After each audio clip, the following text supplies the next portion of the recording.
sorry, that's for a Democrat show. Let me know when you're ready. No matter what the technical difficulty is, this man is a professional. He goes all the way.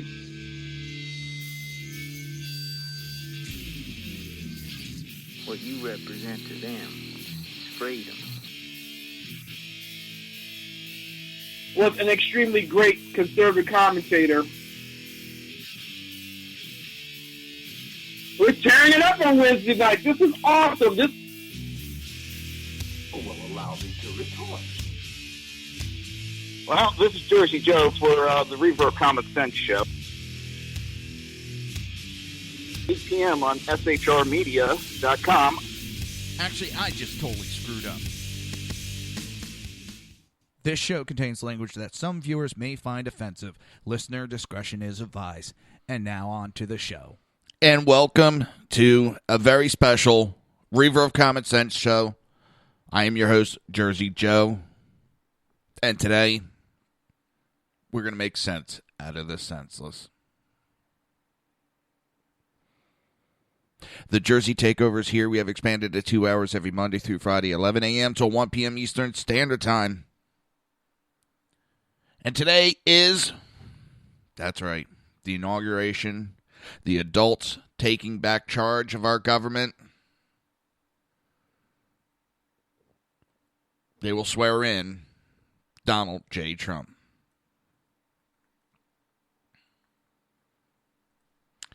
I've been watching the news coverage for about the last half hour.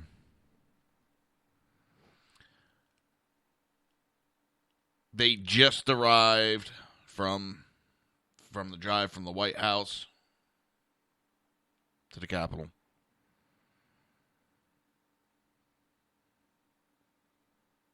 And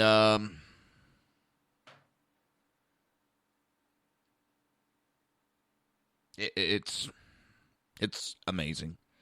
They were showing all the people coming in, all the visitors. And the announcer had made a great point. The commentator, whatever you want to. In walks President Bill Clinton and his wife Hillary Clinton. Now you know that woman is hurting. Oh, she looks miserable. She looks pissed off. I mean, she is at the inauguration that she lost.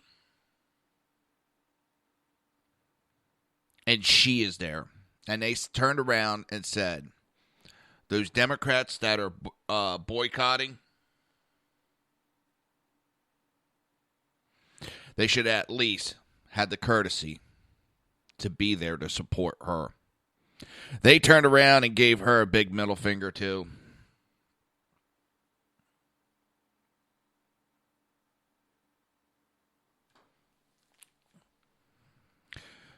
So President-elect Trump and President Obama have arrived at the Capitol building.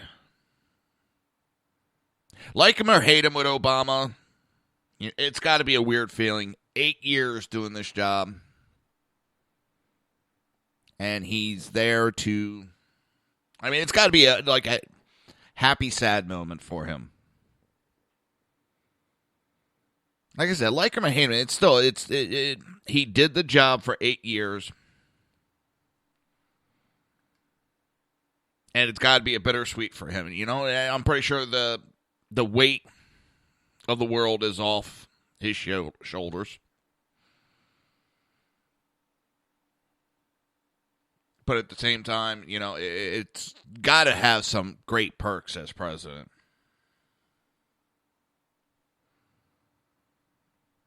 Great perks.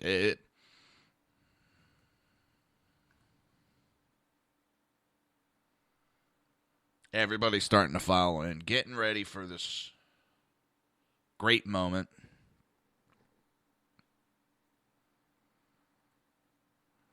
How many countries do you see a moment like this?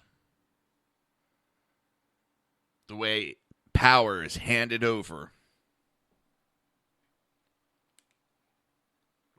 Now, I'm not going to say it was a peaceful transfer of power.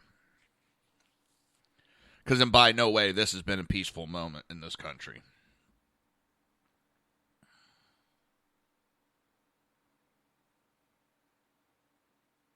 So, to give you a heads up what's going on today, we will have the great Sackhead Sean calling in for a little bit of commentary prior to noontime. Then at noon, we'll be switching over, maybe even a little bit sooner, to the inauguration. I'll be making some comments here and there, of course, but for the most part, I am just going to have the inauguration going. For the speech, definitely. And then after that, we'll see where the show goes.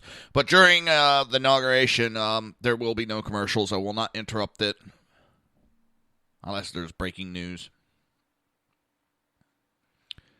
I don't want to... This is history. Again, like this candidate, don't like this candidate. This is history.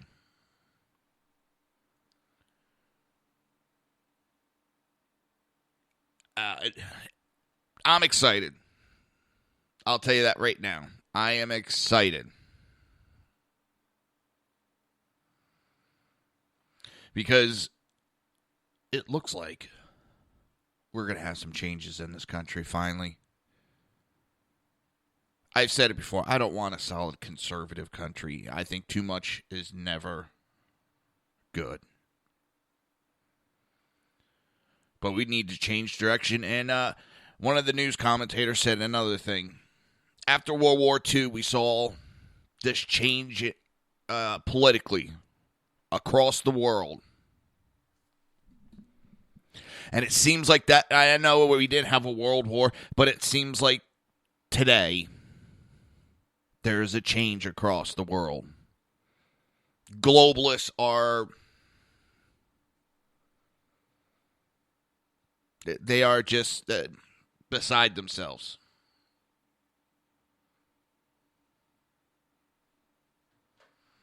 They don't know what to say. They don't know what to think.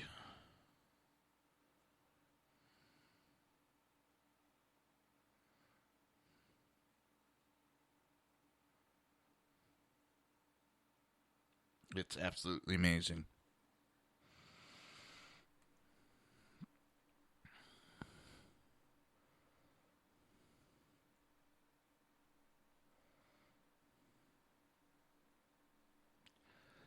It's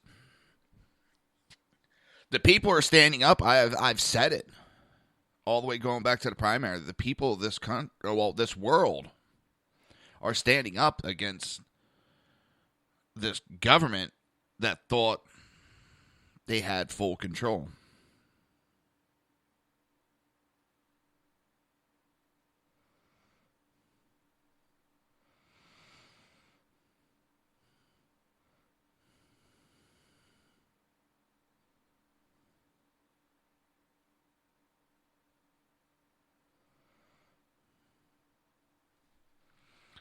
Hello, Kel. And welcome to a very lovely day. I'm still... Holy shit. He did it. And understand this. When the primary started, President-elect Donald J. Trump had a 1% chance of becoming the Republican candidate.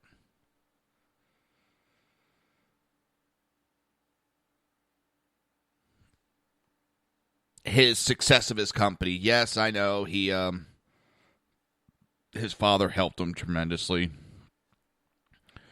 But he made a company that is way bigger than his father's.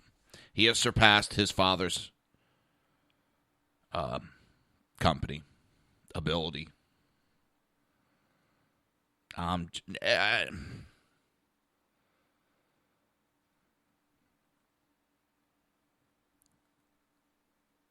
This has been a long time coming. Even before any candidate stepped up, I was talking with my dad, and I was very, very adamant I felt that the conservatives were going to win. It's very often that after 2 terms of one party, the country gets sick of the leaning of that party. And it's not a left versus right. It's just people get tired of it. The parties get a little too cocky when they have too much power.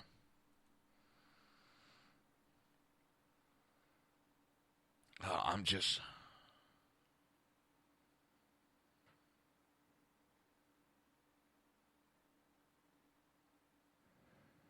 It is... I'm still shocked.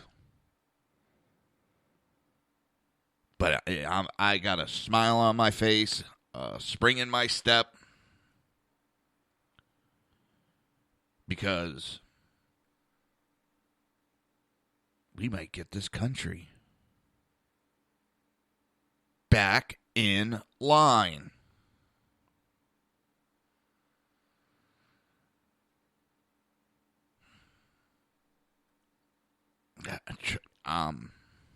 This is beautiful. And even if Hillary had won the election, I would have this on right now and I would be patching in, because that is what America does. I would not have been happy. I would have been very grumpy, but you know what? I would have gone on with it. Just as I would have done for her, I will hold Donald J. Trump's feet to the fire to make sure that he does what he says. And so far, he's doing it.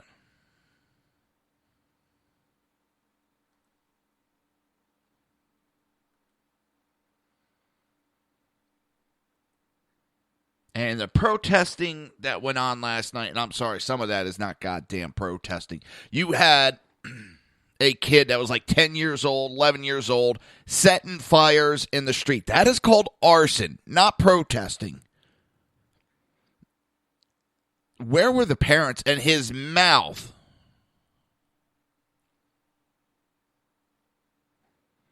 He was an anarchist in training.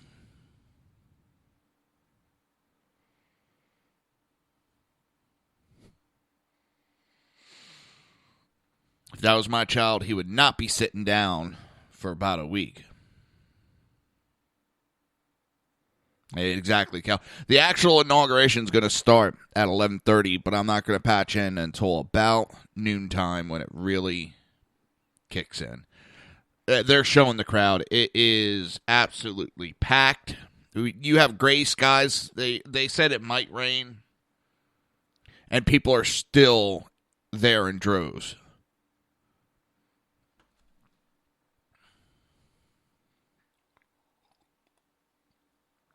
Now I can see why Trump said if those congressmen weren't showing up, maybe they should hand their tickets over.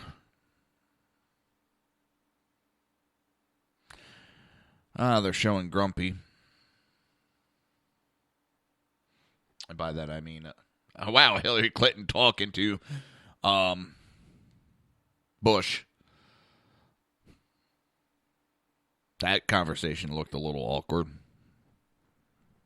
So, how does it feel to lose, knowing that I was able to win? I know, I'm mean, I'm evil. I don't give a rat's ass. That woman was evil of evil.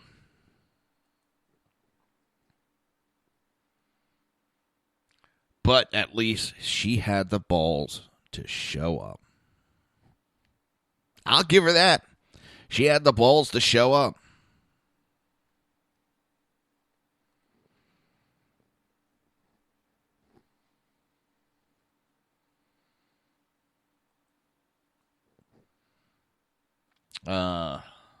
Looks like Michelle Obama is being walked out. They have Marine One. I forget what the designation is for today.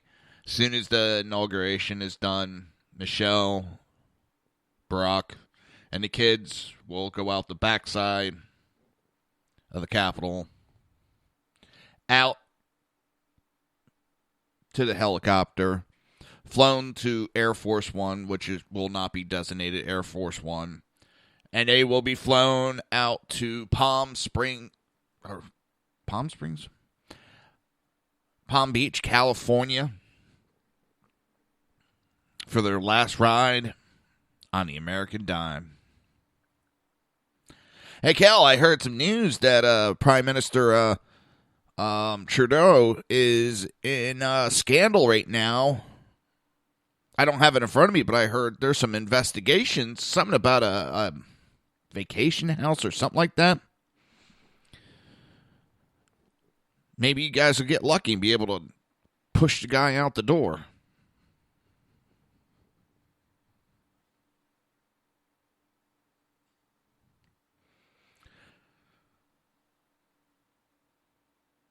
With all the rhetoric, I loved how all these ex-president...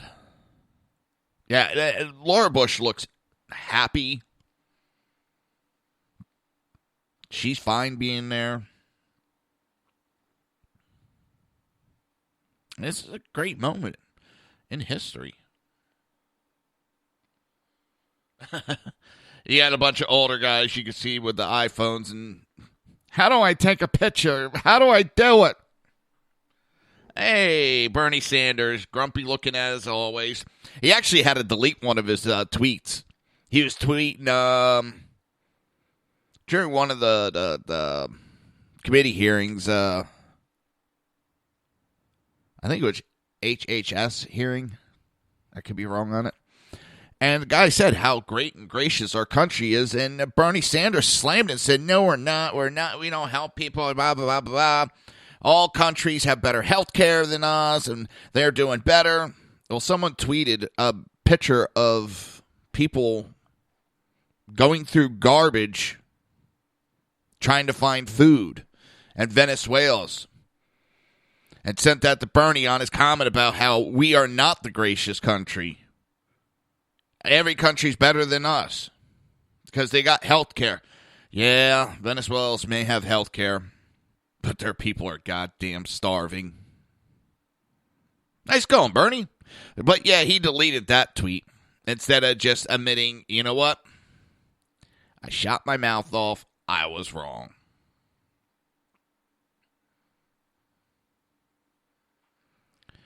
I love how these idiots just can't admit when they've messed up. Well, we got 12 minutes, and then it's going to start. Like I said, we'll patch in closer to noontime.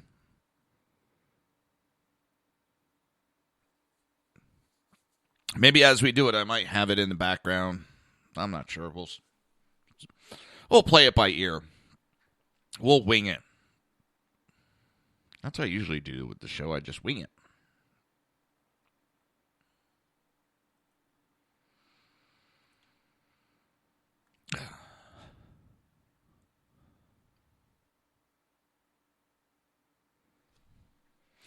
So, the Federal Conflict of Interest and Ethics Commissioner has launched an investigation into the circumstances of Prime Minister Justin Trudeau's New Year's Eve holiday in Bermuda.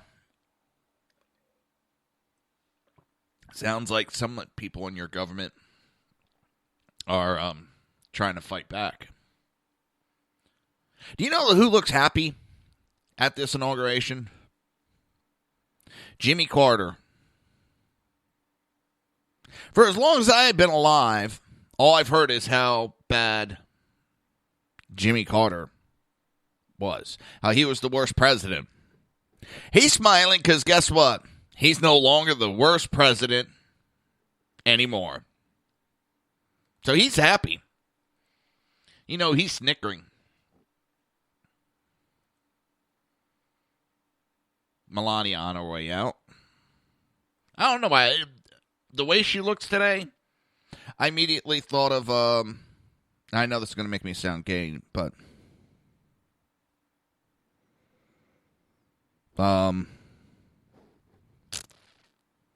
Jackie Kennedy. Don't ask me why.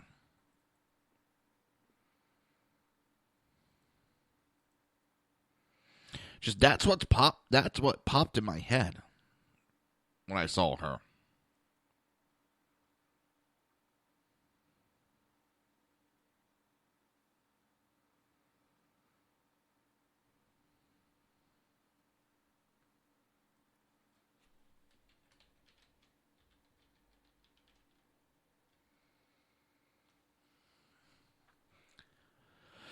Yeah, I will do patching for the oath time.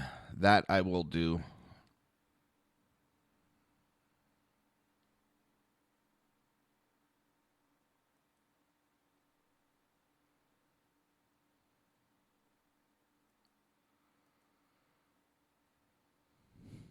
Man,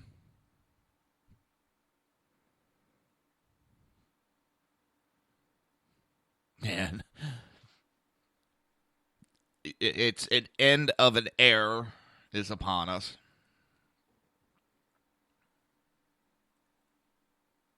Michelle looks miserable. Like I said, I don't want to pick on her too much because it's got to be a rough day on them. I mean, like them, hate the Obamas. You know, it's got to be bittersweet for them. The pressure's off of them, but they've been there as the leader of the country for the last 8 years. And one good thing is we get to straighten out the kids' lunch now.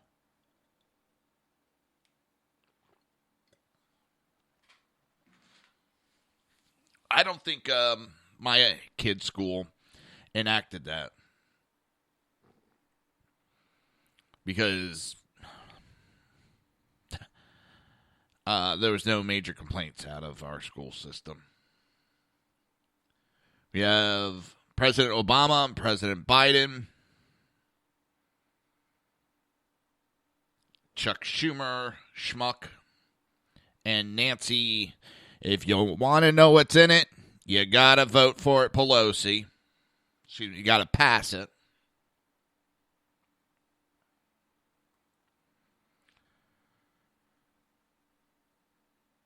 I figured she would be there.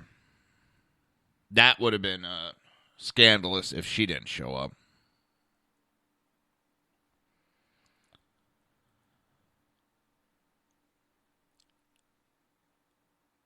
All the Democrat senators will be there. None of them are playing games. The ones that act mostly like children of late are the House Democrats. They're the ones that do the sit-ins and act like children. They're the ones that are not showing up like little kids.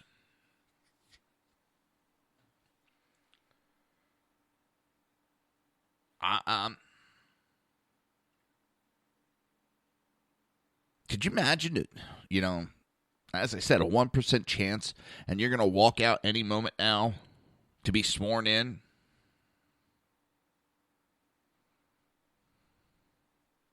That's gotta.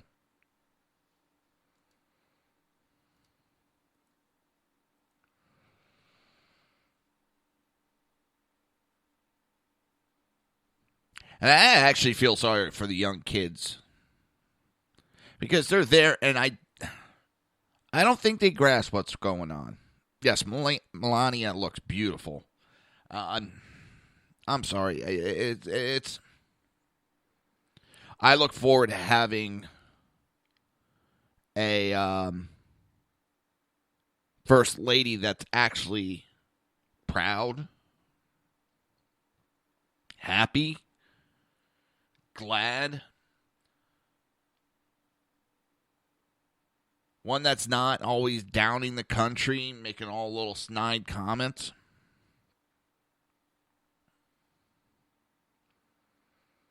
Let's see what's being said. Anything?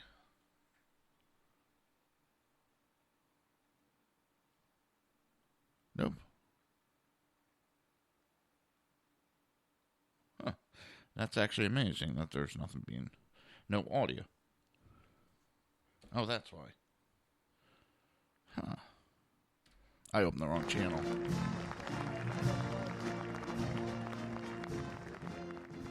I'd opened the wrong channel on my mixer. That's for President Obama. He's congratulating the family for Trump right now.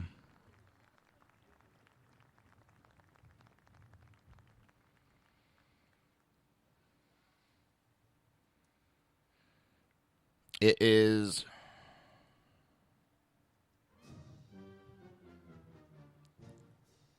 beautiful day. Dang, frog in my throat. It's a beautiful day. We have a new president, a new direction, and as I said, we got adults taking charge of the country today.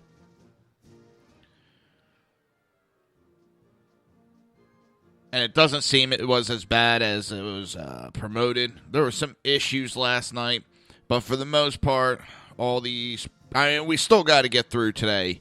But there was a lot of stuff that was supposed to be done last night. I know there was a lot of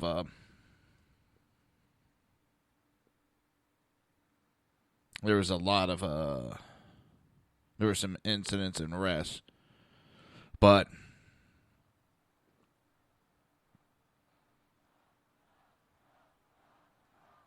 oh, what's going on?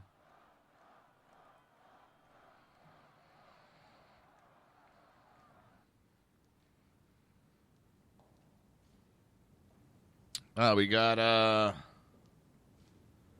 McDonald and Paul Ryan, and coming behind is President-elect Donald Trump. I'm looking at some photos of some businesses that their windows were smashed in last night.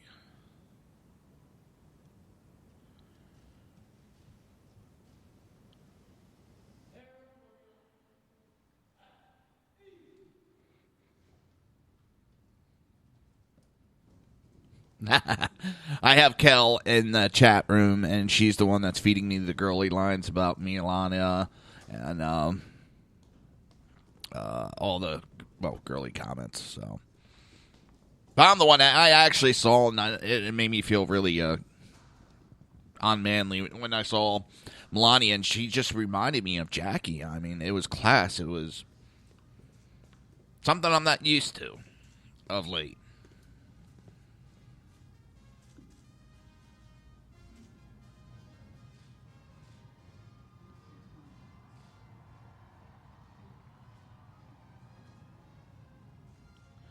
And the groups that were attacking last night were not, it wasn't that they had they have political differences, but it wasn't with Republicans. It was,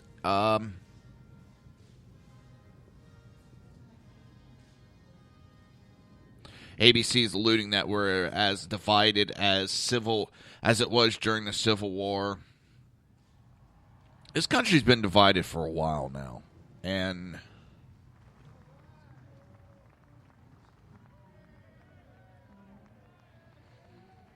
Governor Pence just walked out.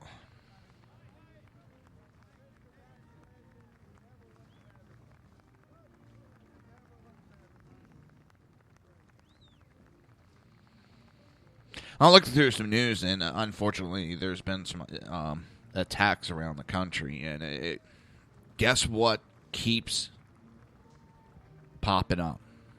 ISIS.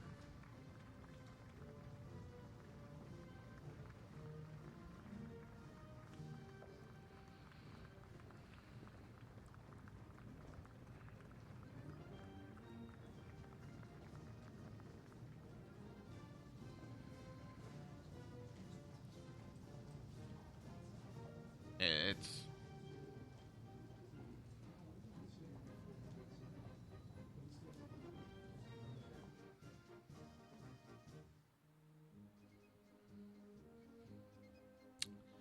kind of. I'm looking through some stuff, so if I get it quiet for a minute, my apologies. Also, there's that, like I said, that little kid last night, that little arsonist. It just. Police should have walked in. Kel has said that Mike Pence is eye candy for the ladies. I'm going to have to get a hose in a minute. Hose off Kel. She's getting a little worked up, it seems. President-elect, the staff director for the Joint Congressional Committee on Inaugural Ceremonies, Stacey McHatton McBride. The Senate Sergeant-at-Arms, Frank Larkin. The House Sergeant-at-Arms, Paul Irving. The Chairman of the Joint Congressional Committee on Inaugural Ceremonies, Roy Blunt. Rules Committee Ranking Member and Senate Democratic Leader Charles E. Schumer. The Speaker of the House of Representatives, Paul D. Ryan. Senate Majority Leader Mitch McConnell. House Majority Leader Kevin McCarthy. And House Democratic Leader Nancy Pelosi.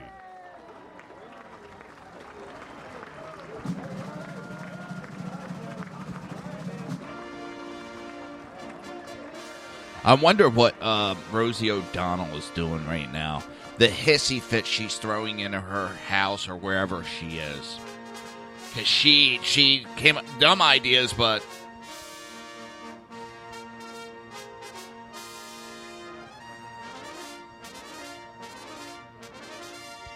Mnuchin, I know I'm mispronouncing his name. Unemployment rate is not real. Bingo.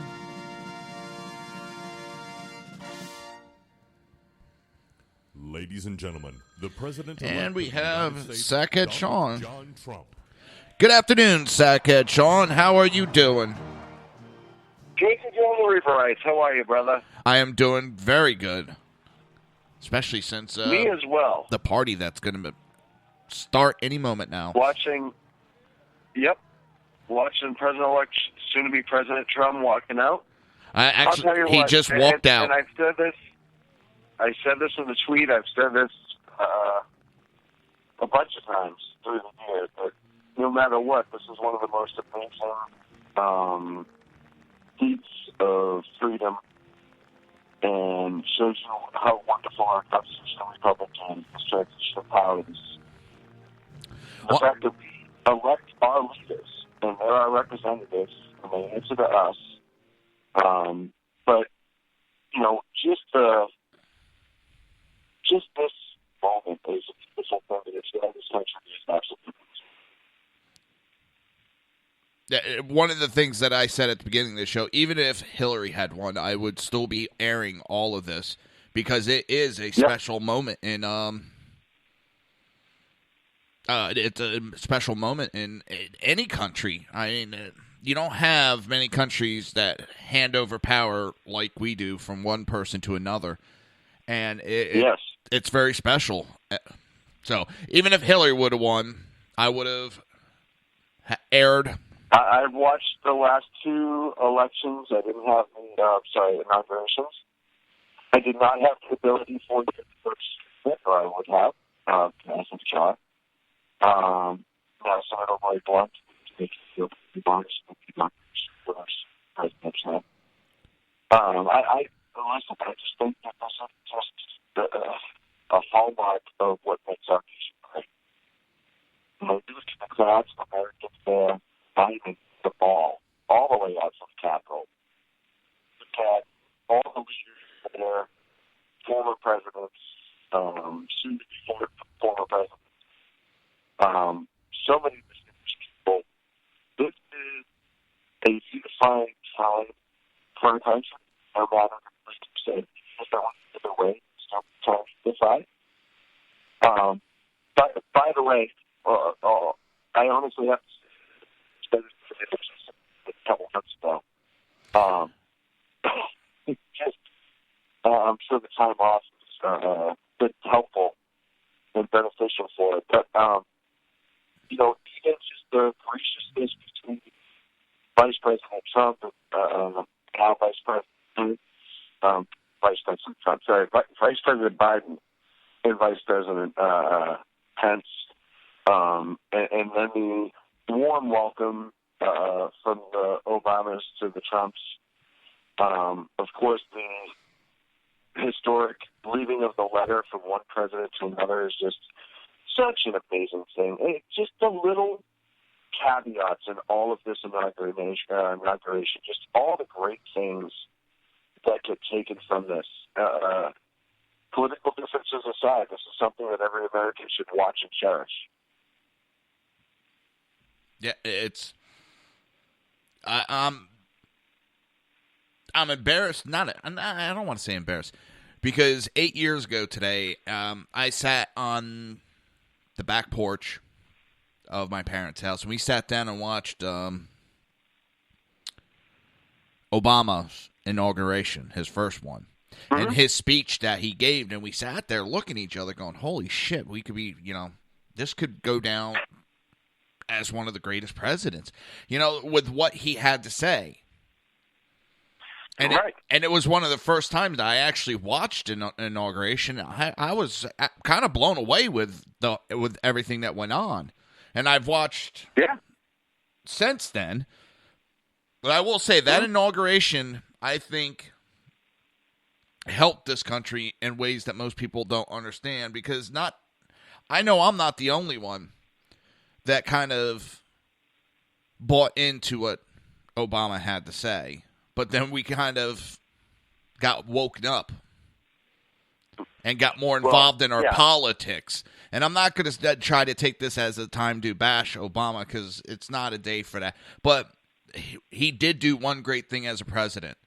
He woke up a lot of people that we have to pay attention to the politics in our country. And we need to hold our elected officials to what they say. Well, and listen, President Obama, despite his politics, is a prolific speaker. Oh, yeah.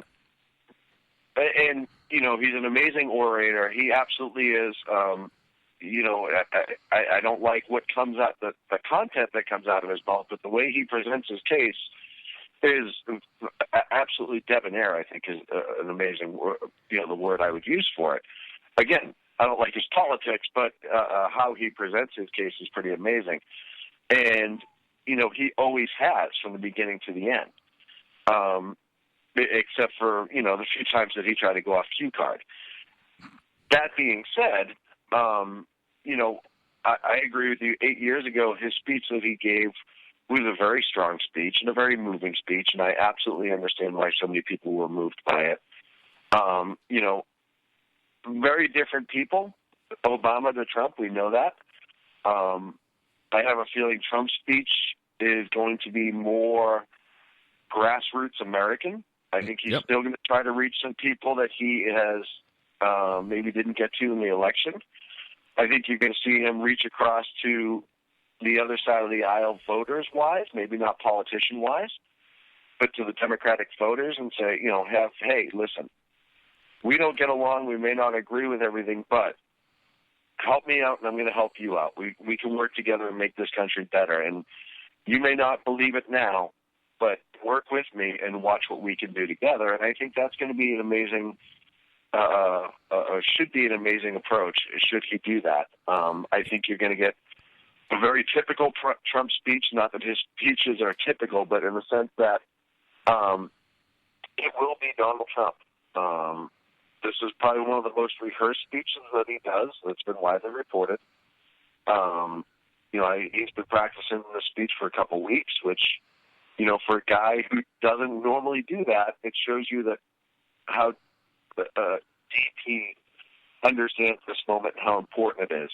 I was listening to reports earlier that he's going to try to kind of call on the legacy and history of both Ronald Reagan and JFK, which I think is pretty prolific, especially because you're going to be reaching Democrats and Republicans that way.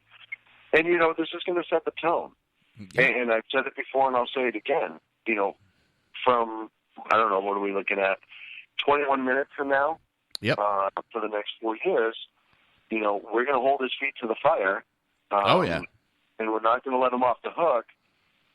But I think he's going to help himself more than any time it could help him. I think you're going to see a president that if things don't go well or if something that he tries to put into place doesn't land right, he'll correct it. He's going to own it. Yeah, he'll own it and correct it instead of pushing the blame. And that's blaming everybody else. That's one of the things that really opened my eyes. Every time something came up early on in the administration, it's that person's fault. It's this person's fault. And it made me start kind of wondering. One of the things Trump said last night in a speech in one of the balls he went to was, if you think America is great now, that's great. But I'm going to make it better. That right there also, he he understands some people like the way things are going, and he's just out to make the country better, not keep status quo. He wants to bring it to the next level. Well, and this is the other side of this inauguration is Republicans in both houses need to get off their rear ends and get some work done now. Listen, we have what Obama had his first 2 years.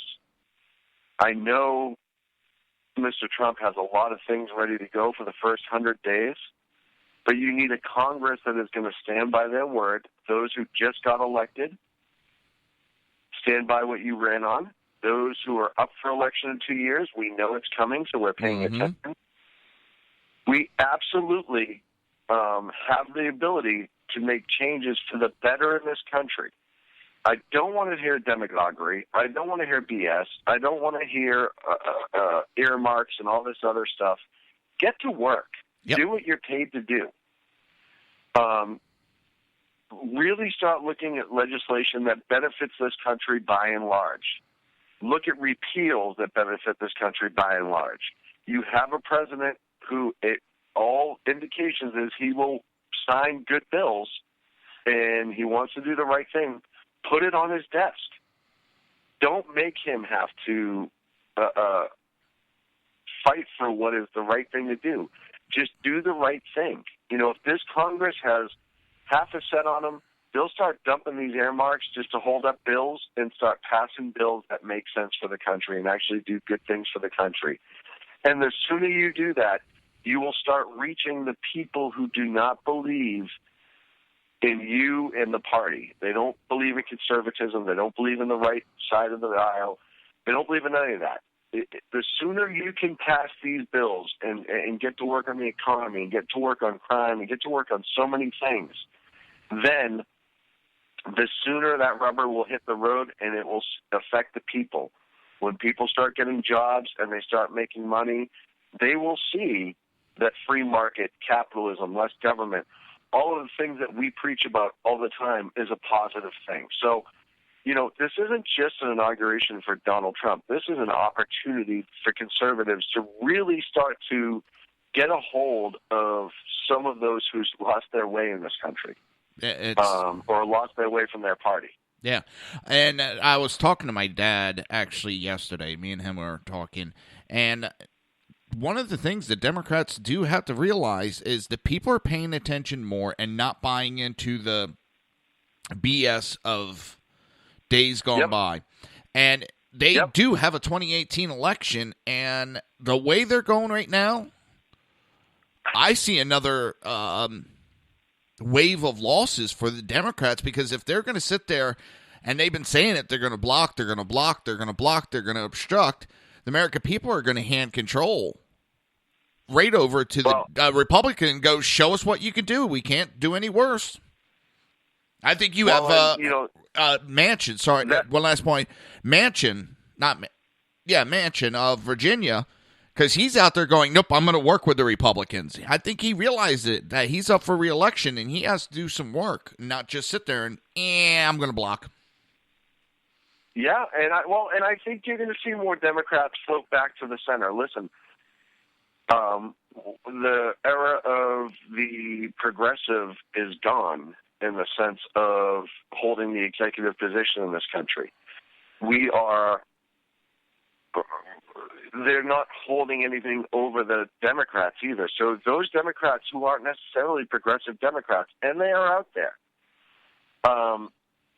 can almost come home, so to speak. They don't have to stand with those progressives who just are lunatics, in my humble opinion. They can stand closer to that blue dog Democrat that they've been, and they have that opportunity, and separate themselves from this rising progressivism that we're going to see over the next 4 years become more nasty and full of vitriol than we've ever seen them. The progressives in the next 15 minutes will be absolutely unhinged, and they need to be held in check. And in order to do that, blue dog Democrats who don't believe in this complete progressivism need to come home to the older Democratic Party that they once were. And I think if that happens, you're going to see a lot of good things get done for this country. And I'm very positive about that. And I really am. But, all of that starts in 16 minutes. Right now we have this inauguration that is just absolutely gorgeous. The Capitol, Joe, it's a beautiful building anyhow. Well, but when it is completely done up for these inaugurations and you have the flags and the bunting and the banners and just the thousands upon thousands of people, my God, is that not an absolutely beautiful view? It's beautiful. It's gorgeous, but we do have issues that are popping up right now that are coming up on Twitter and a couple of news agencies. We got some protests that are actually turning violent, and they're destroying businesses right now. I think they said on Washington Street. And these groups, I was looking into, not major investigation, but I'm looking into, it's amazing the ties that they have. And I'm watching one guy run around with a black flag, not an ISIS, but a black flag. Mm-hmm. These are not, and these groups had plans, no matter who won. If Hillary won, they would have been doing the same thing. These are anarchists that are just trying to cause trouble.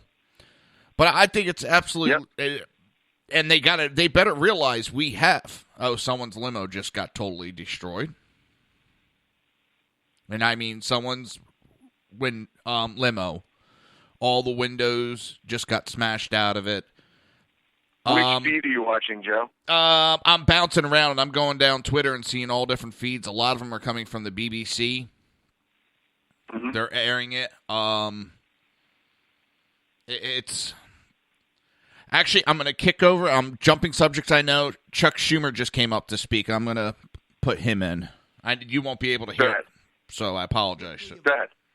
Interconnected world, a rapidly changing economy that benefits too few while leaving too many behind, a fractured media, a politics frequently consumed by rancor. We face threats, foreign and domestic. In such times, faith in our government, our institutions, and even our country can erode. I hate to say it. I'm waiting for the shoe to drop with his speech. I stand here today confident in this great country for one reason: you, the American people. So far, pretty good speech. We Americans have always been a forward-looking, problem-solving, optimistic, patriotic, and decent people. Whatever our race, religion, sexual orientation, gender identity, whether we are immigrant or native-born, whether we live with disabilities or do not, in wealth or in poverty, we are all exceptional in our commonly held yet fierce devotion to our country and in our willingness to sacrifice our time, energy, and even our lives to making it a more perfect union. Today we celebrate one of democracy's... All right, so far it's going good. I'm going to have it in the background while we talk for a minute. One of the things I got to say about the protesters, they need to realize, I hate to use the expression, there's a new sheriff in town. And I don't think this one is going to allow the shenanigans that have gone on for the last 8 years. They've gotten a little too brazen and a little too cocky. And I think what you're going to see, too, is you're going to see sheriffs, police chiefs, afraid of that federal backlash, afraid of the ridiculous use of the Department of Justice. The self-employed department biology, licenses, is time and again that at the end of the day, 80% of them, and I'm not saying all of them, there's certainly been some that have needed to be looked into, but 80% of them have turned out to be nothing.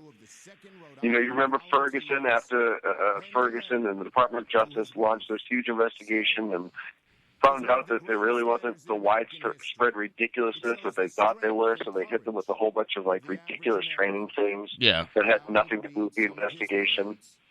I think you're going to see police chiefs and even town and city mayors that are going to be less fearful of an overbearing federal government who are involved in local affairs, such as widespread protesting, destruction of property, being more apt to maintain peace and protect people and property, which they have not been doing.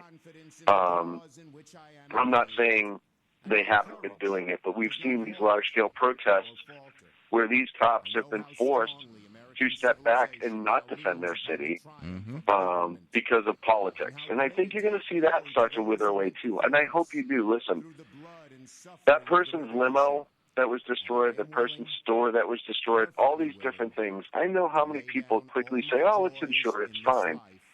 That's not the point. And I've said this time and again, insurance is supposed to be a last resort. They should be protected. It's the job of government to protect good people and protect all citizens. And your rights only go as far until they infringe upon somebody else's. And when it comes down to protecting the rights of the so-called protester or violent extremist in some cases, or the person whose business was closed at 9 o'clock in the morning and is now destroyed, burned, and lit on fire, it is the job of the government to protect that business owner and to protect those people on the train and to protect those houses. And that's their job. And when they're not doing it because they're afraid to offend a couple of anarchists or progressive lunatics or whatever, then we seriously have a problem. When we're not willing to enforce the law against certain groups of people, yet willingly enforce them against others, that is a double standard. That is inequality. And you see that. I'll tell you right now, if that was conservative protesters out there during an Obama inauguration, they would be arrested like crazy and people would be calling for their heads. Yeah. And so far, again, Schumer's speech I thought was very good. And it's not bad, but the one thing I didn't turn it on, and I didn't hear, he actually got booed when he got up. I didn't hear the boo. I must have been talking. When he got called, announced to come up. And listen, Sean, I'm going to let you go because we're going to start getting into more of the inauguration. They're going to swear in Pence right now. Would you raise your right Okay, hand? and I appreciate it. And Thank again, you, Sean. Dave for America. And Joe, thank you for everything you do, bud. Thank you, boss. Swear I, Take care. Michael Richard Pence, do solemnly swear that I will support and defend the Constitution of the United States that I will support and defend the Constitution of the United States against all enemies, foreign and domestic, against all enemies, foreign and domestic, that I will bear true faith and allegiance to the same, that I will bear true faith and allegiance to the same, that I take this obligation freely that I take this obligation freely without any mental reservation or purpose of evasion, without any mental reservation or purpose of evasion, and that I will well and faithfully discharge and that I will well and faithfully discharge the duties of the office on which I'm about to enter. the duties of the office on which I am about to enter. So help me God. So help me God. Congratulations. God bless you. God bless you.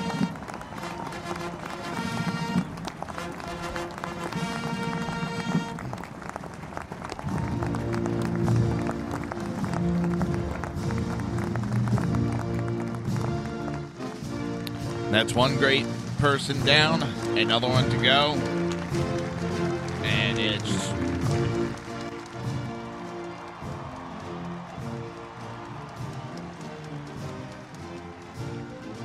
I'm kind of out of words right now. I'm just going to let it play out.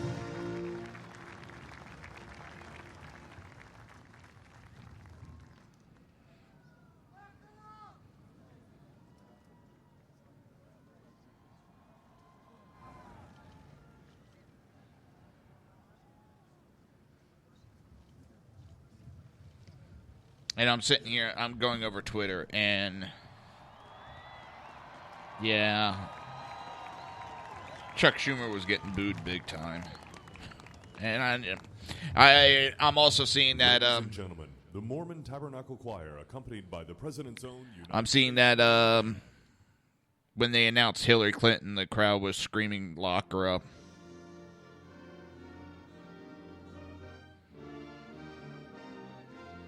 But it'll be funny with the Schumer speech. You have conservatives saying it sucked, and you'll have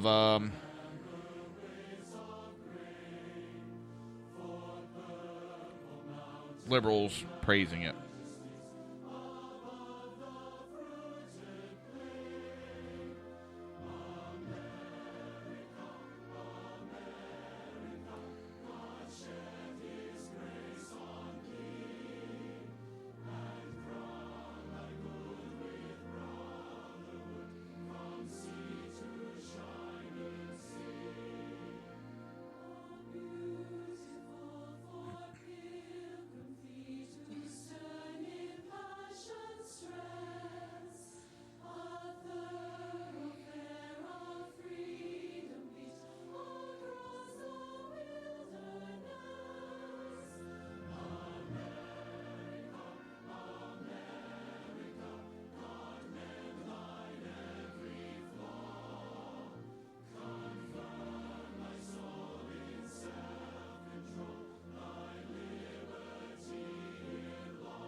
Well, we have 1 minute and 30 seconds left of the Obama administration.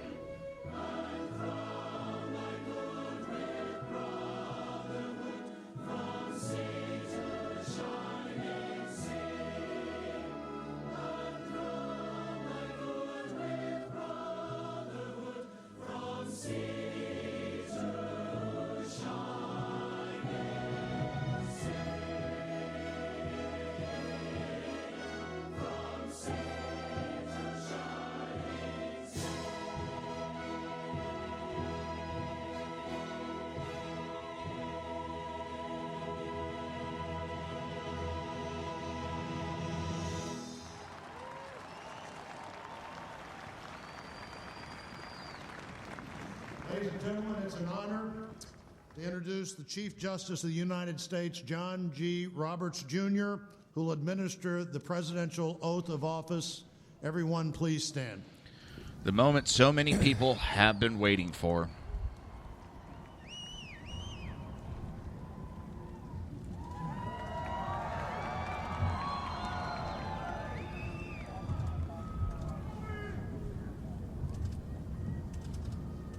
Please raise your right hand and repeat after me.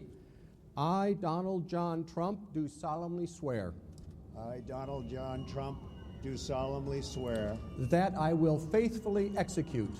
That I will faithfully execute. The office of President of the United States. The office of President of the United States. And will, to the best of my ability. And will, to the best of my ability. Preserve, protect, and defend. Preserve, protect, and defend. The Constitution of the United States. The Constitution of the United States. So help me God. So help me God. Congratulations, Mr. President. And a thought just crossed my mind as he was getting sworn in and is now President of the United States. I got told by so many who claimed to be smarter than me that this was nothing more than a stunt to get Hillary elected. That's a pretty good stunt.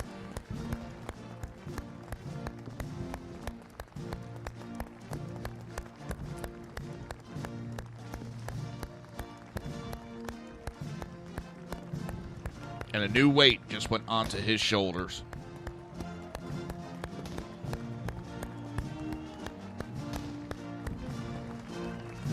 And if you noticed, the inauguration was still held outside without interruption. There might be some rioting going on, but it did not stop the swearing in of President Donald Trump. What a great honor to be able to introduce for the first time ever anywhere the 45th President of the United States of America, Donald J. Trump.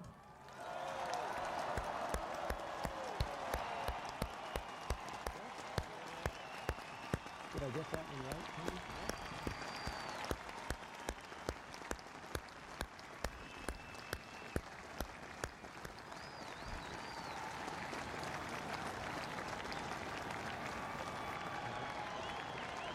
The speech everybody has been waiting for. Chief Justice Roberts, President Carter, President Clinton, President Bush, President Obama, fellow Americans, and people of the world, thank you.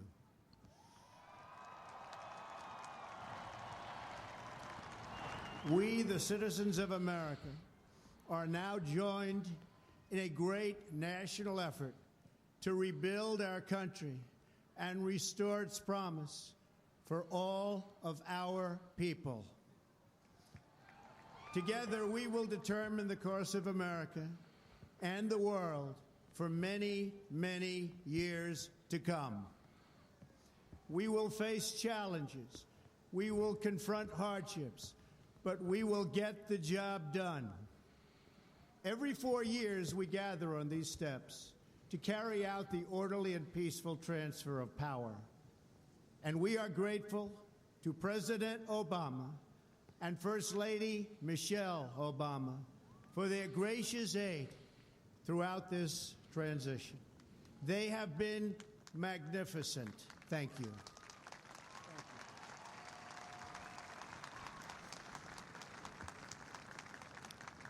Today's ceremony, however, has very special meaning, because today we are not merely transferring power from one administration to another or from one party to another, but we are transferring power from Washington, D.C., and giving it back to you, the people.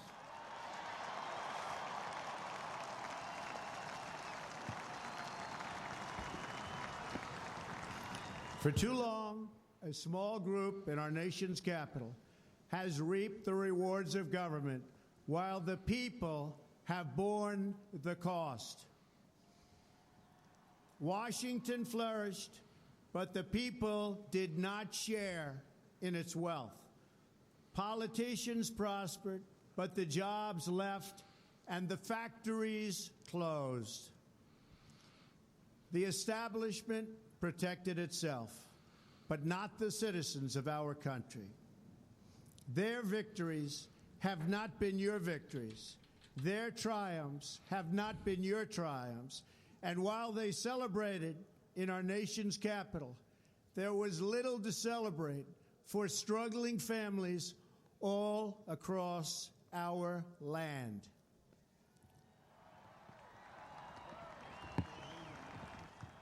That all changes starting right here and right now, because this moment is your moment. It belongs to you.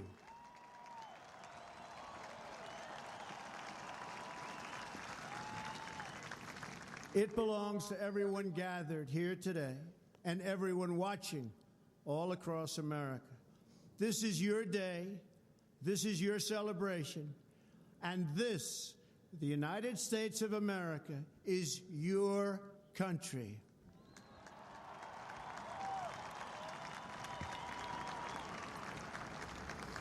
What truly matters is not which party controls our government, but whether our government is controlled by the people.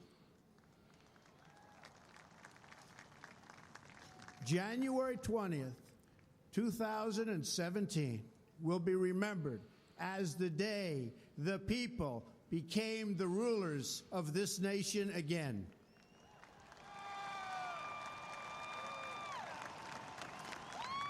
The forgotten men and women of our country will be forgotten no longer. Everyone is listening to you now.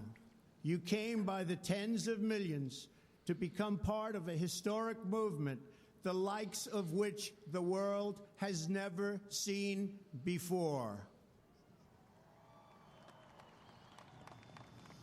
At the center of this movement is a crucial conviction that a nation exists to serve its citizens. Americans want great schools for their children, safe neighborhoods for their families, and good jobs for themselves. These are just and reasonable demands of righteous people and a righteous public. But for too many of our citizens, a different reality exists. Mothers and children trapped in poverty in our inner cities, rusted out factories scattered like tombstones across the landscape of our nation, an education system flush with cash, but which leaves our young and beautiful students deprived of all knowledge. And the crime and the gangs and the drugs that have stolen too many lives and robbed our country of so much unrealized potential. This American carnage stops right here and stops right now.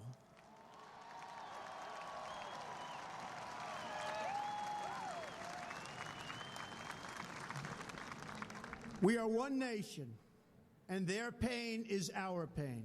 Their dreams are our dreams, and their success will be our success. We share one heart, one home, and one glorious destiny. The oath of office I take today is an oath of allegiance to all Americans.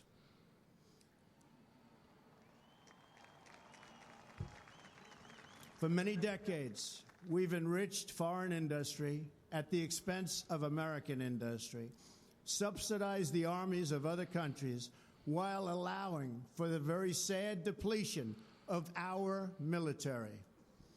We've defended other nations' borders while refusing to defend our own.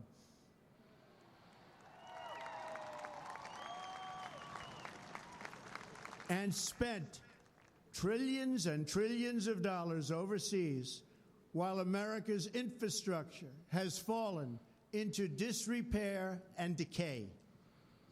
We've made other countries rich while the wealth, strength, and confidence of our country has dissipated over the horizon. One by one, the factories shuttered and left our shores, with not even a thought about the millions and millions of American workers that were left behind. The wealth of our middle class has been ripped from their homes and then redistributed all across the world. But that is the past, and now we are looking only to the future.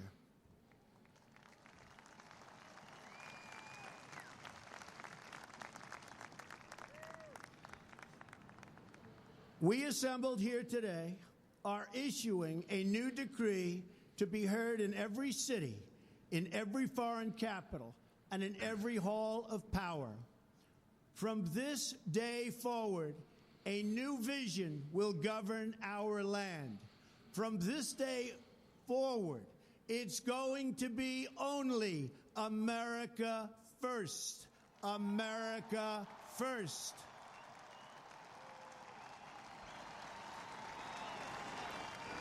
Every decision on trade, on taxes, on immigration, on foreign affairs will be made to benefit American workers and American families.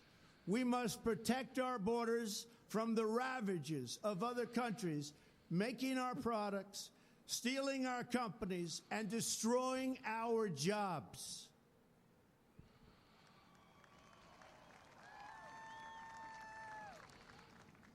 Protection will lead to great prosperity and strength. I will fight for you with every breath in my body, and I will never, ever let you down.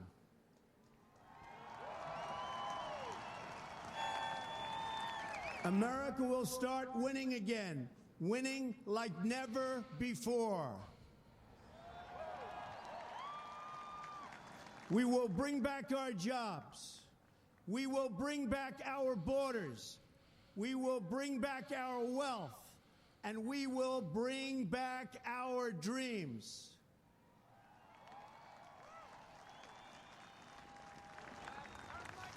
We will build new roads and highways and bridges and airports and tunnels and railways all across our wonderful nation. We will get our people off of welfare and back to work, rebuilding our country with American hands and American labor.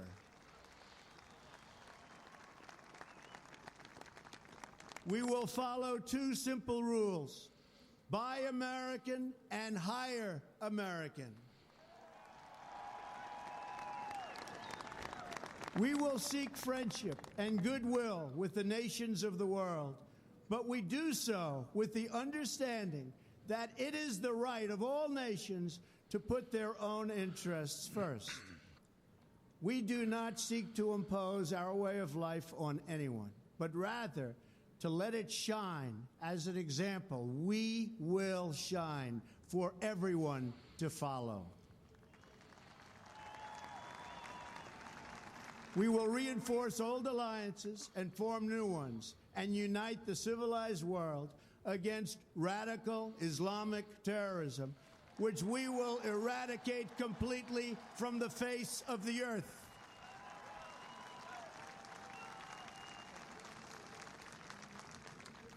At the bedrock of our politics will be a total allegiance to the United States of America. And through our loyalty to our country, we will rediscover our loyalty to each other. When you open your heart to patriotism, there is no room for prejudice.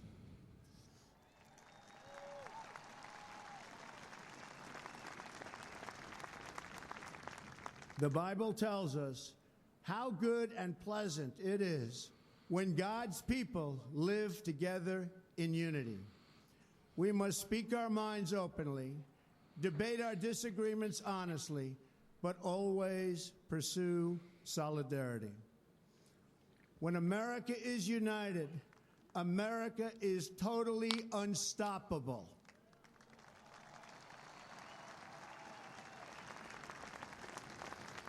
There should be no fear.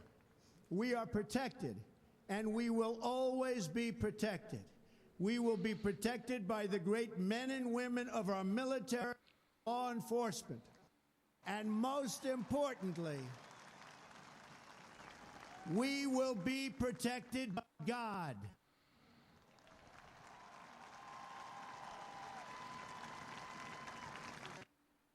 Finally, we must think big and dream even bigger. In America, we understand a nation is only living as long as it is striving. We will no longer accept politicians who are all talk and no action, constantly I'm going to have to complaining, change feeds. but I'm having never trouble with this one. anything Give me one about moment. it.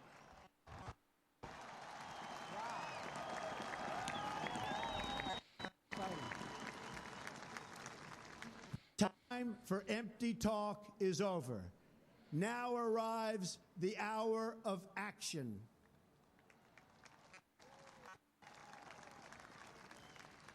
Do not allow anyone to tell you that it cannot be done. No challenge can match the heart and spirit of America. We will not fail. Our country will thrive and prosper again.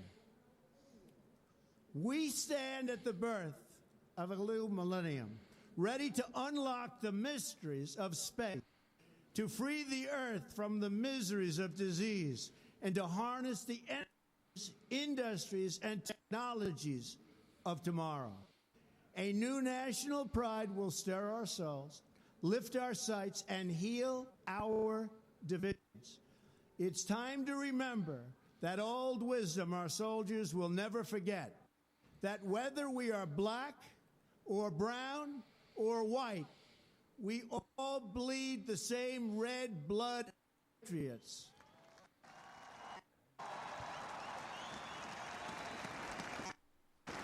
We all enjoy the same glorious freedoms, and we all salute the same great American flag.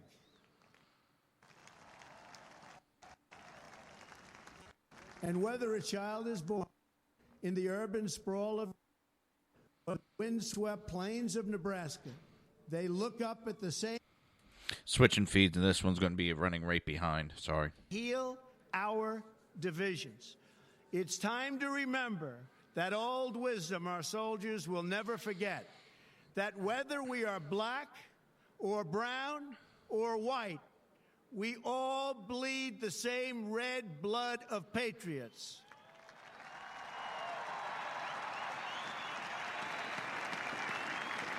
We all enjoy the same glorious freedoms, and we all salute the same great American flag.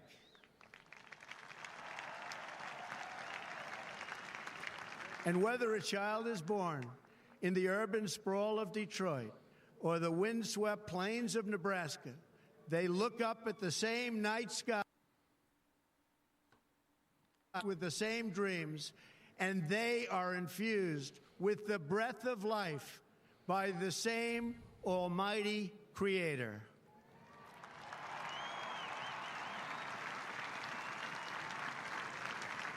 So to all Americans in every city, near and far, small and large, from mountain to mountain, from ocean to ocean, hear these words: you will never be ignored again.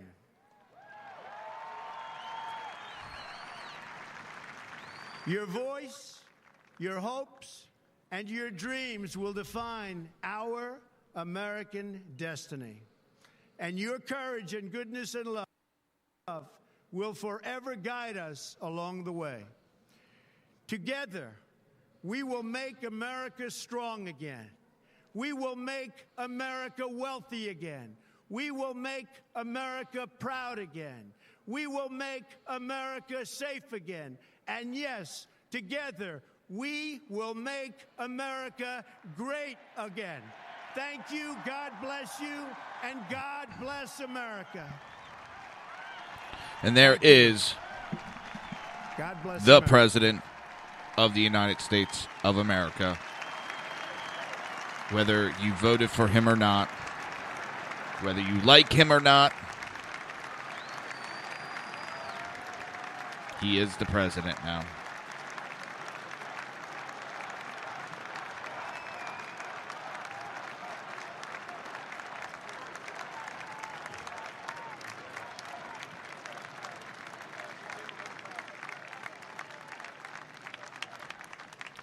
He gave a speech, and it was nothing but...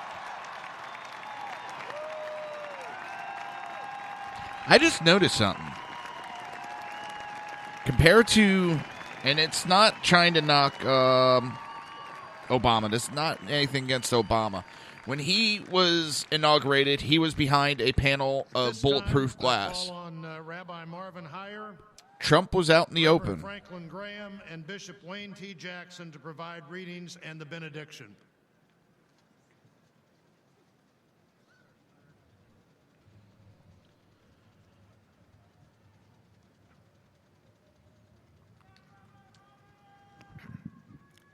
Eternal God, bless President Donald J. Trump and America, our great nation. Guide us to remember the words of the psalmist, who may dwell on your holy mountain, one who does what is right and speaks the truth, who knows that when you eat the labor of your hands, you are praiseworthy, that he who sows in tears shall reap in joy, because the freedoms we enjoy are not granted in perpetuity, but must be reclaimed by each generation. As our ancestors have planted for us, so we must plant for others. While it is not for us to complete the task, neither are we free to desist from them. Dispense justice for the needy and the orphan, for they have no one but their fellow citizens. And because a nation's wealth is measured by her values and not by her vaults, bless all of our allies around the world who share our beliefs. By the rivers of Babylon, we wept as we remembered Zion. If I forget thee, O Jerusalem, may my right hand forget its skill. The doer of all these shall never falter. May the days come soon when justice will dwell in the wilderness and righteousness will abide in the fertile fields, and the work of righteousness will be peace, quietness, and confidence forever. Amen.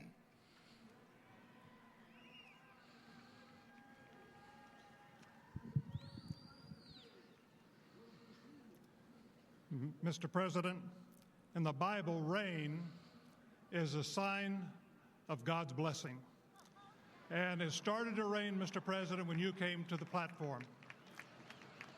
And it's my prayer that God will bless you, your family, your administration, and may He bless America. The passage of Scripture comes from 1 Timothy chapter 2.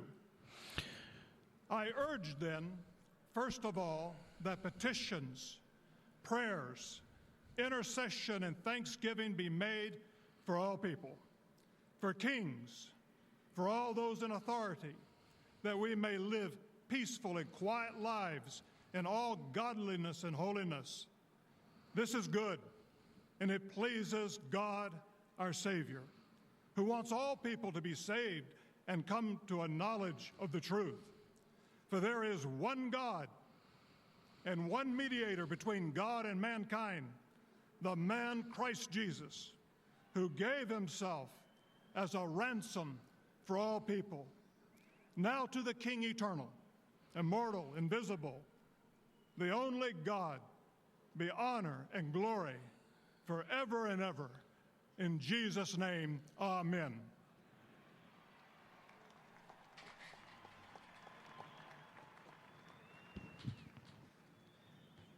We thank you, Father, for letting us share this great moment together.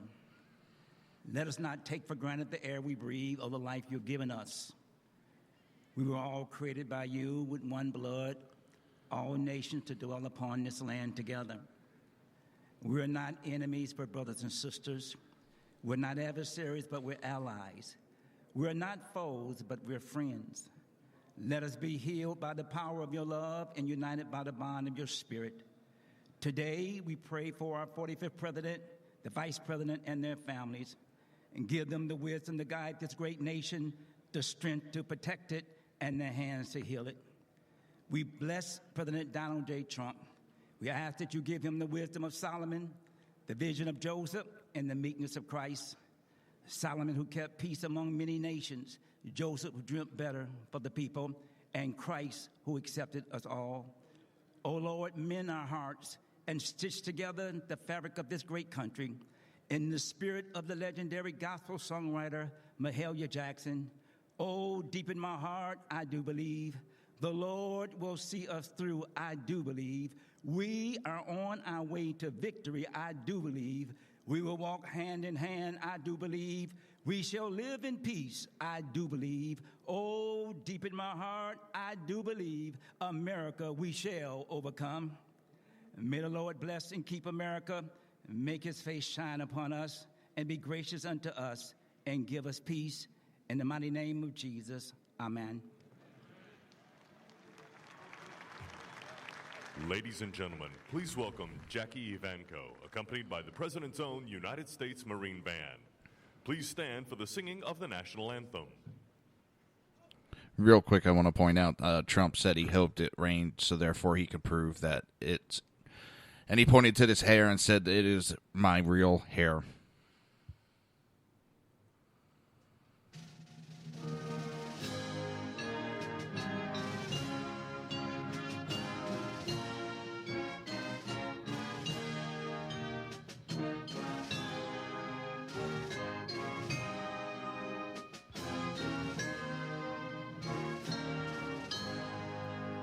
Oh, say, can you see by the dawn's early light what so proudly we hailed at the twilight's last gleaming, whose broad stripes and bright stars through the perilous fight?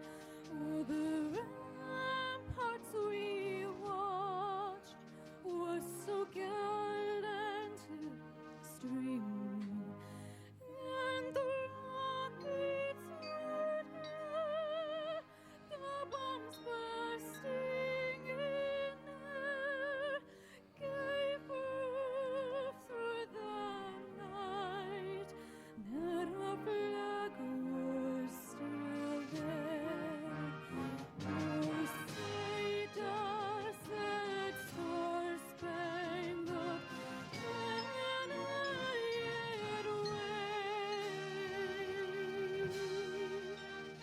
o'er the land of the free?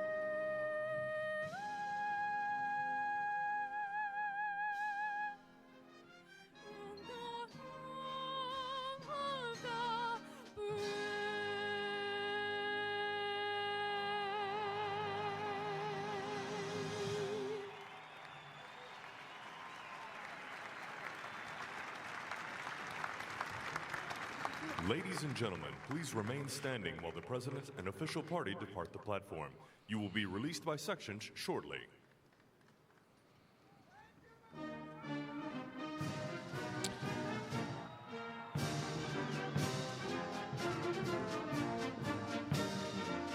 I was taking a look. I thought for a minute Obama already scooted out of there, but no, he's still there.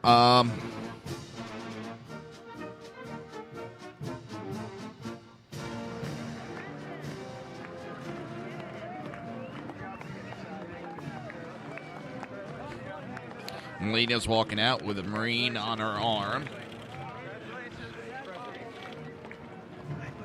That's got to put a smile on her face a little bit. I was being a smartass with that one, so.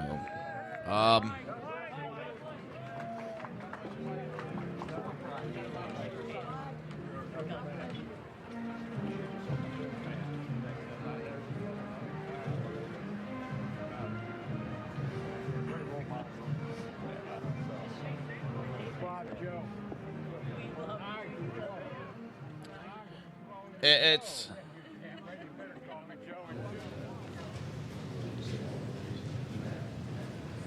He walked in, president-elect. He walks out, president of the United States of America. I believe now he has to head to the White House and start actually signing some paperwork.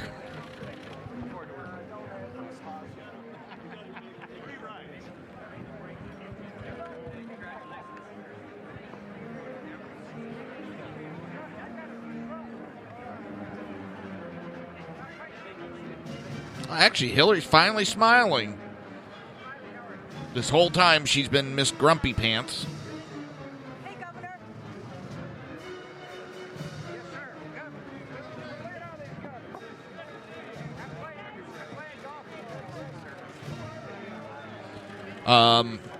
Senator Chaffee just stopped and shook Hillary's hand and had a few words with her.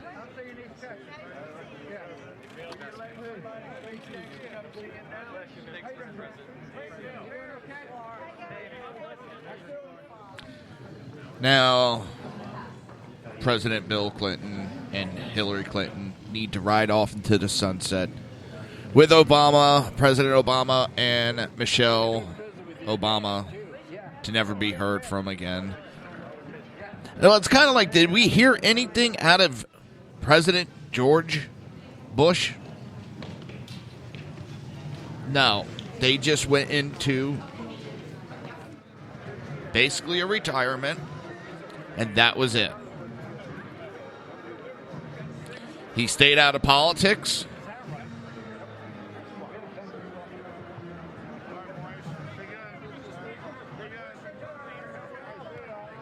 Biner was there.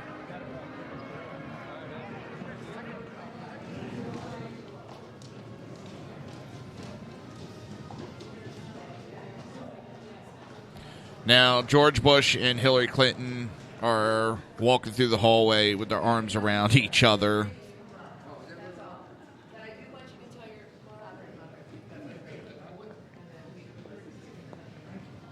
And some woman just stopped President Bush and said that to pass a message along to his mother and father that they're praying for him.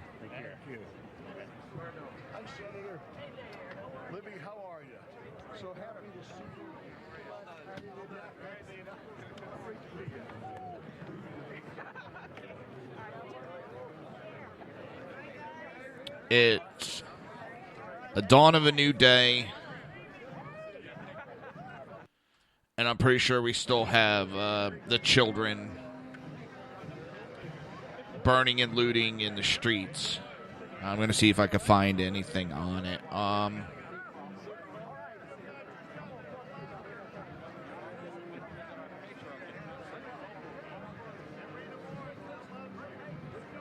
And someone made a great point. There was not a single I in that speech of President Trump. It was about we the people, not him.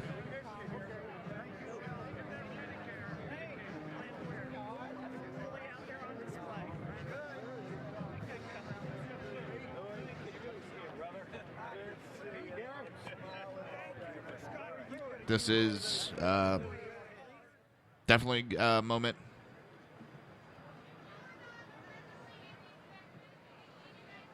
that's going to change the direction of this country for the better.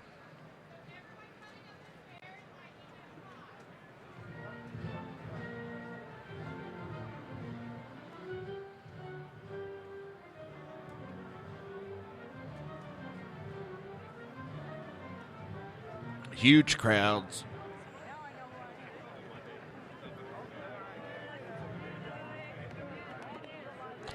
BZ has put out a tweet.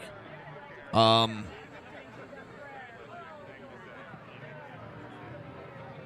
I agree with him. And it says, note to Spike, meaning Spike Lee, and other Hollywood leftists, expect lower box office in the future. Celebrities have done nothing but piss off the American people.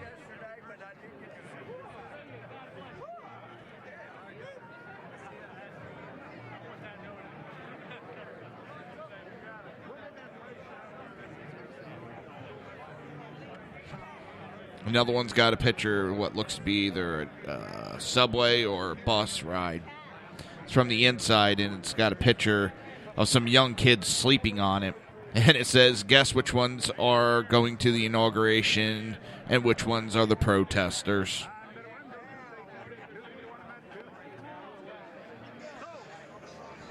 Hold on one second. Let's see what this is.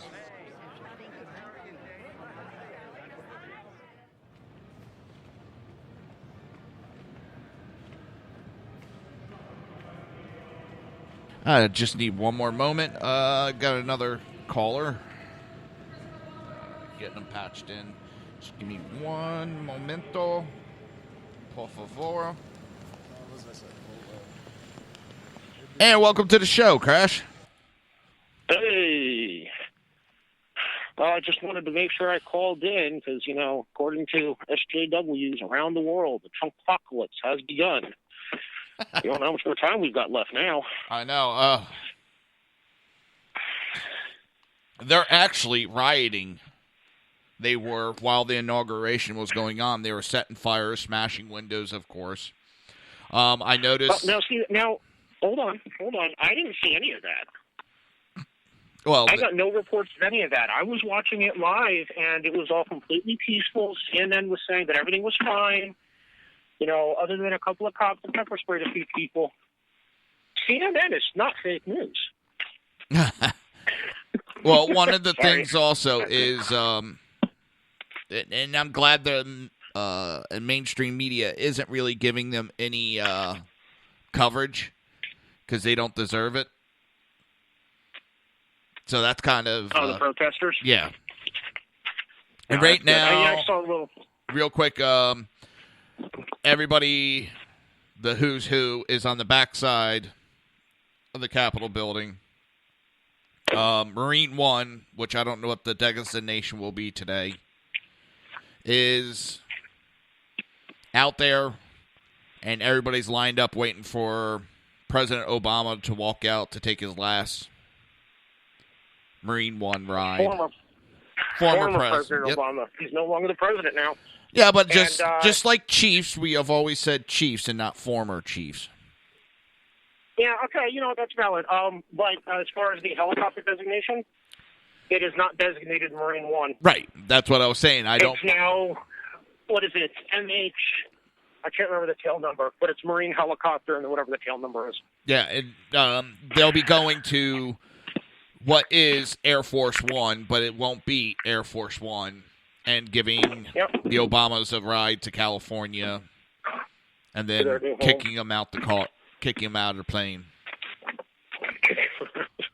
You were very nice the whole thing until that kicking them out of the plane part. Yeah, right now, President Obama, President Trump, Vice President Pence, and Vice President Biden are on their way out. Trump has to go to the White House to start paperwork. And right now you got the two, it looks like they're joking, they're smiling. See, the only thing that kind of caught me off guard was just some of the transfer of power stuff. It seemed off this time. But it looks like everything went through very, very... At this point it did. Very nicely. The Democrats tried to drop as many shitstorms as they could. What do you mean? Well, they just interrupted everything the best they could and tried to cause as much trouble as they could on the way out. And that transfer of power that you're saying wasn't that peaceful. And it's just the Democrats throwing a hissy fit because they didn't win. Oh, no, I meant today. I meant as far as today, not the whole process. No, the whole process has been anything but there's been a lot of spite. Yeah. But there was concerns about today because the general was requested to resign at 12:01, meaning that he was only in charge of the inauguration. He wasn't requested to resign. It is customary. He wasn't requested to resign. It is customary that with the new incoming president, that general offers his resignation. Oh, seems to have lost, Crash.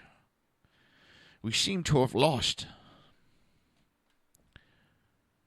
And I don't know, I'll have to repeat it when he comes back on. But, yeah, the general is what he was alluding to was there was a general that's in charge of the National Guard that helps with the security for the inauguration. When a new incoming president comes in, they offer their resignation. President Trump accepted his resignation at that point. And now they're trying to make it sound like Trump fired the man, which he did not.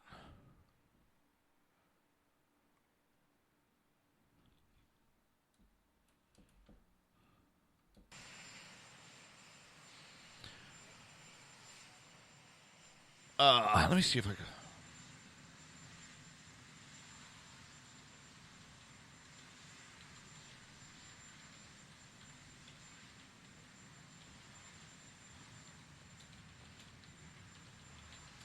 Trying to see if I can find out what the call sign was.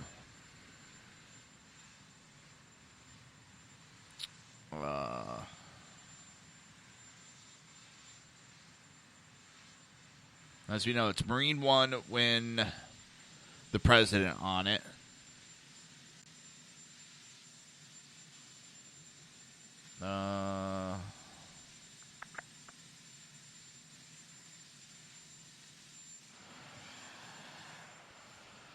It's not telling me what the designation would be.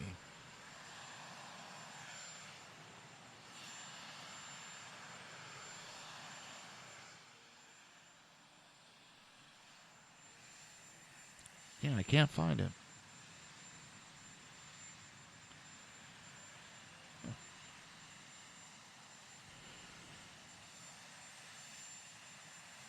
Obama and his wife, escorted by Trump and his wife, are heading to the helicopter to send Obama off for the last time.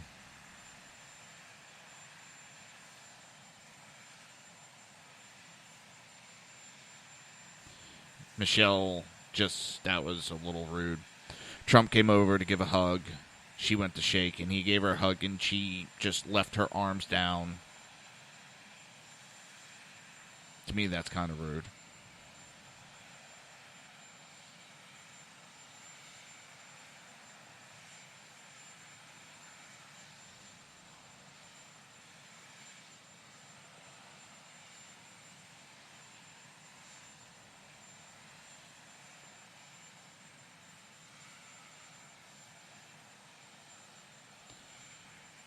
Donald Trump's heading back to the Capitol building.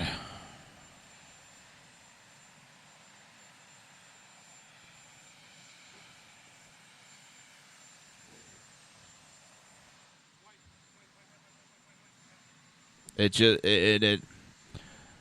don't know, it just seems shorter, not a bad thing, and which President Trump said he was going to shorten the whole celebration. He wants to get to work as soon as he can.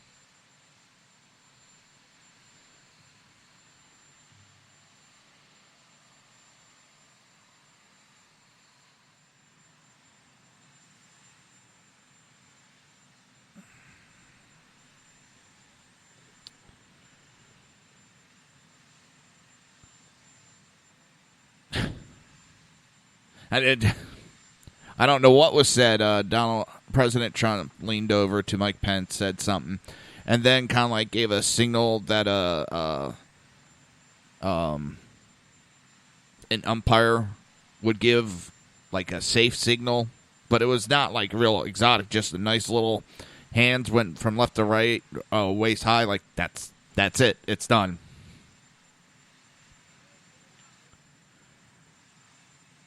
And the blades are starting up.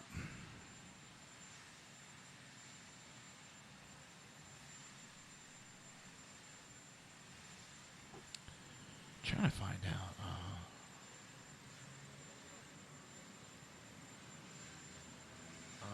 Maybe one's gone.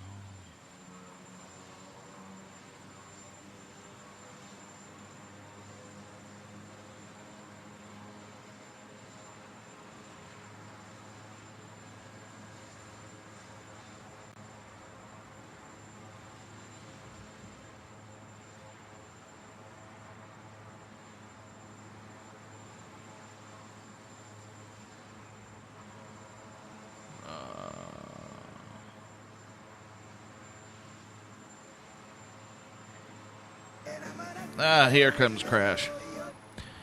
Welcome back, Crash. Yeah, sorry about that. Dead zones. Yep, it happens. Well, Yeah. Helicopter is getting ready for takeoff to have the Obamas on their way out. End of one era and the beginning of a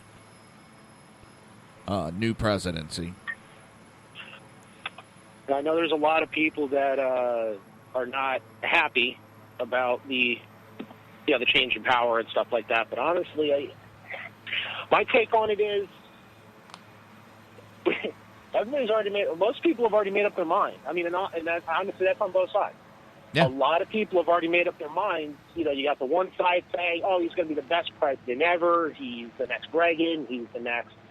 Yeah, he's going to be absolutely phenomenal. And they're already putting him up on such a pedestal that he may not be able to make that pedestal. Yeah. And on the other, and then the other side of that token, I mean, he's up on that pedestal, so, well, it doesn't matter what he did. He can't do no wrong.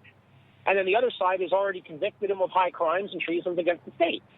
So it's never going to matter what he does. He still didn't do anything right. And I think that kind of stinks. You're like, give the guy a chance. I mean, he's obviously been extremely successful in all of his endeavors up to this point. He doesn't generally take on more than he can handle, and he is extremely smart. I mean, I think his pick of VP was a good pick. I was against the pick at first. I will tell you right now, I was against that pick. I thought that was the worst pick. And then as I got to know the man, I went, holy shit, I was dead wrong. The thing is, he's a very strong political person. And honestly, that's what Trump needed. He needs somebody to fill that gap where he is lacking. Trump lacks in the political arena because that's not his area. He picked a very strong political, damn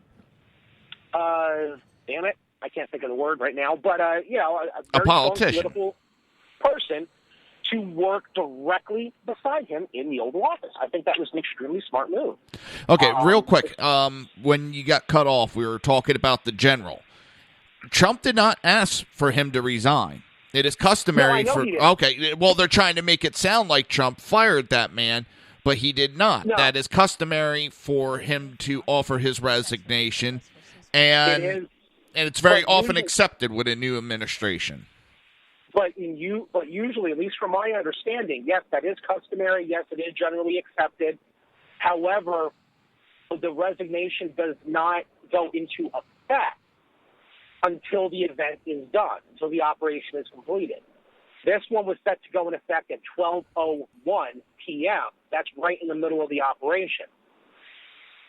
Now, from my understanding, it's always been that way. See, I have the opposite understanding of it. That yes, the guy would have resigned today. His resignation would go into effect today, but it would have been when all the troops were returning, when the operation is done. But they're trying to make it sound like Trump fired this man for no reason, which... No, Trump was actually trying to keep him. Well, he took his resignation, which... There's nothing wrong with that. I mean, he has a right to have his people surrounding him. This is going to be a guy that's going to be a bit responsible for his safety, so... But that is all done. We now get to look at what's to come. I'm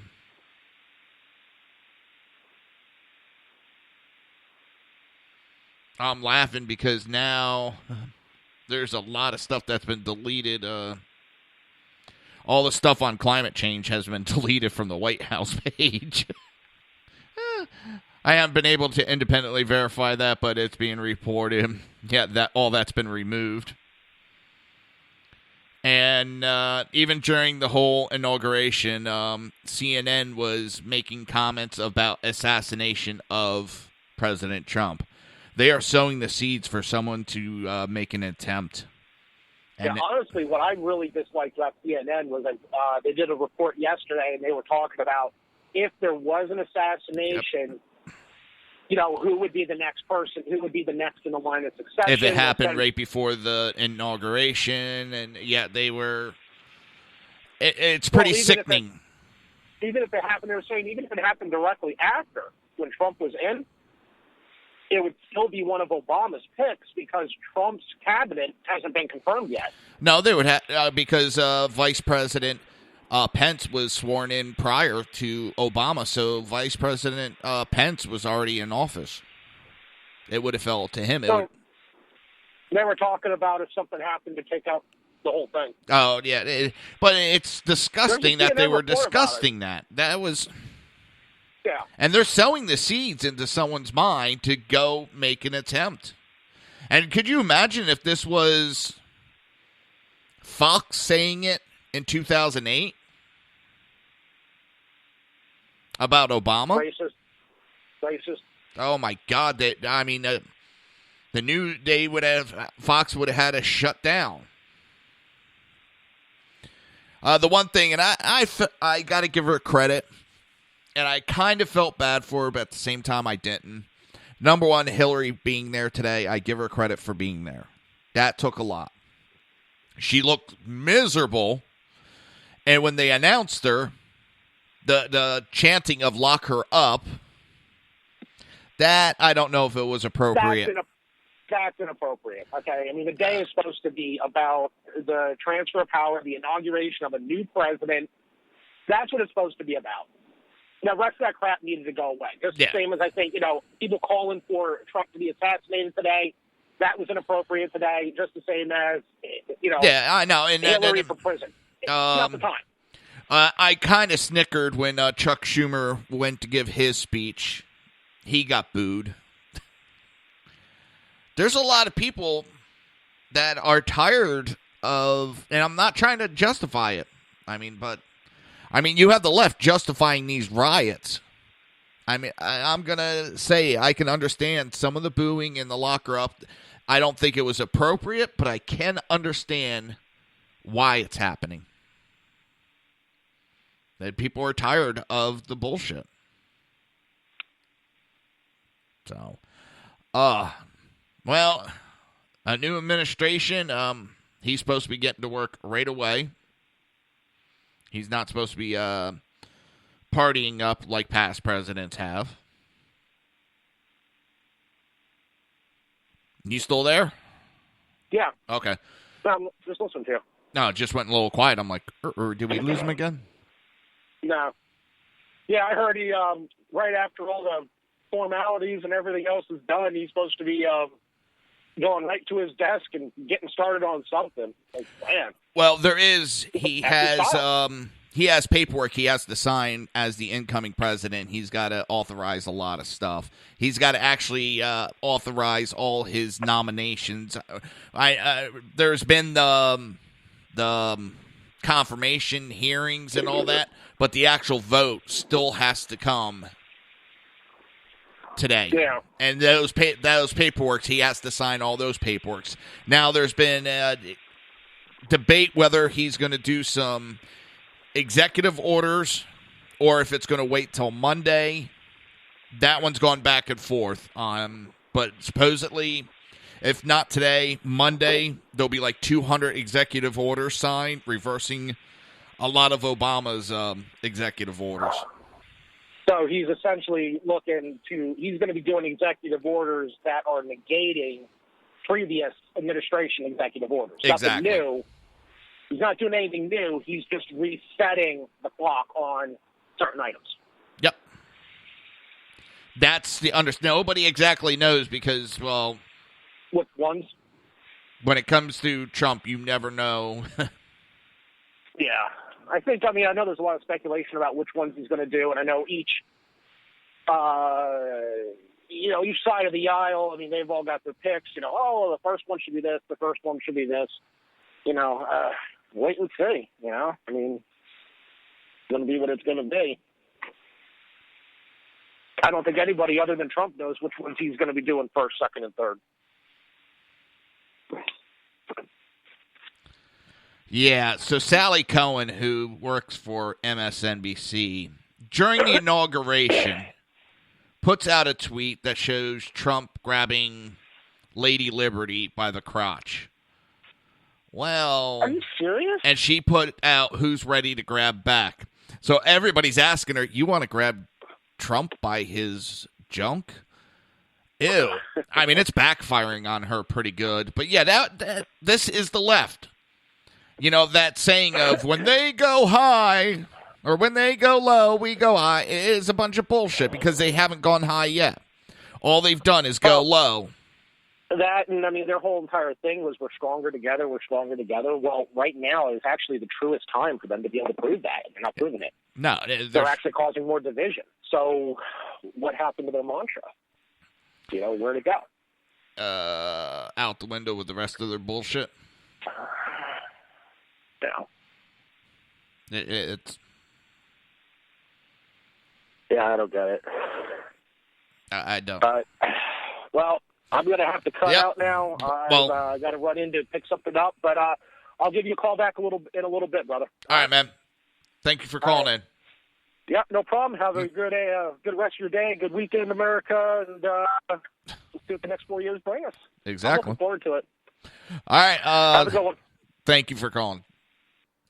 So it's interesting inauguration. I'm still amazed that there was no big bulletproof window in front of Trump. It was wide open. I didn't think they allowed that anymore.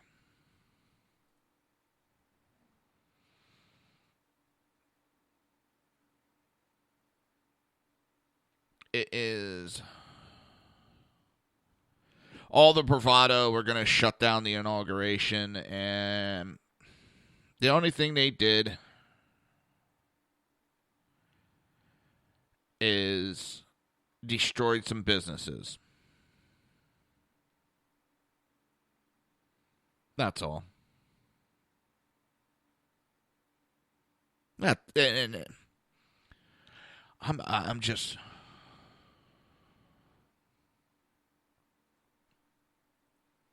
I'm ready for a new start.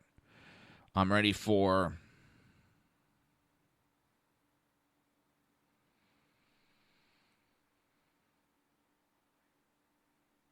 a better United States. And I can't wait till Trump starts enacting and retracting and getting people back to work. I want to thank everybody for tuning in, and hopefully I did some justice to the inauguration. I will see everybody Monday right here on SHR Media. Have a great weekend, everybody, and congratulations to President Donald Trump. You've been listening to the Reaver of Common Sense with its host, Jersey Joe. You can tune in every day, Monday through Friday, 11 a.m. to 1 p.m. Eastern Standard Time, right here on hppundit.com and shrmedia.com.